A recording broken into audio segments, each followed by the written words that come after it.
السلام عليكم ونيدي سلامي دمانتين maanta waxaan idin hayaa qiso cajiib ah waxaanay ku dhacday gabadh la yiraahdo Barmadooni Rawl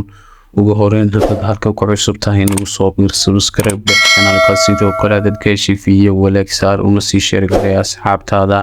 waad mahadsan tahay qisada gabadhan ku dhacday waxay ka bilaabmaysaa Barmadooni Rawl waxay jirtay 15 jir kaliya markii askari ka tirsan ciidamada militariga oo 20 jir ah oo saarnaa muuto ku tuuray aashta sababtoo ah weydiiday guurkiisa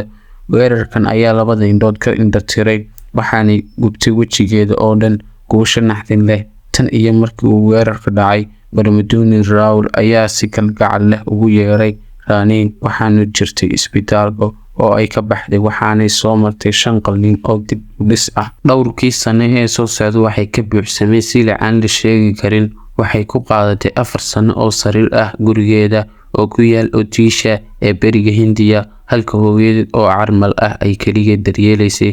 laakiin waxyaabihii ugu lama filaanka ah ayaa dhacay intii ay ku jirtay safaradeedii caadiga ahaa ee isbitaalka Raani waxay ku dhacday jacaylka nolosheeda Saraj Kumar Sahu oo ay saaxiib ahaayeen kalkaalisada caafimaad ayaa caawisay Raani inkastoo niyad jabsan yahay sidoo kalena taageero weyn ayuu ahaa hooyadeed kadib markii ay la kulantay Saraj Raani waxay sheegtay in ay ugu dambeeyay heshay sabab ay farxad ugu noolaato labadan qof ayaa muddo sanad ah ku wada noolaa magaalada New Delhi waxaanay hadda qorsheynayaan in ay isguursadaan Saraj xitaa wuxuu ka tagay shaqadiisii waxaanu bilaabay inuu waqtigiisa oo dhan ku bixiyo daryeelka Raani ayaa tiri runtii Saraj waxa uu ila dhaqmaa sida boqorad oo kale waxaanu ii jecel yahay sida aan ahay waxa uu mar walba iigu dhiirigeliyaa in aan nolosha ku noolaado si farxad leh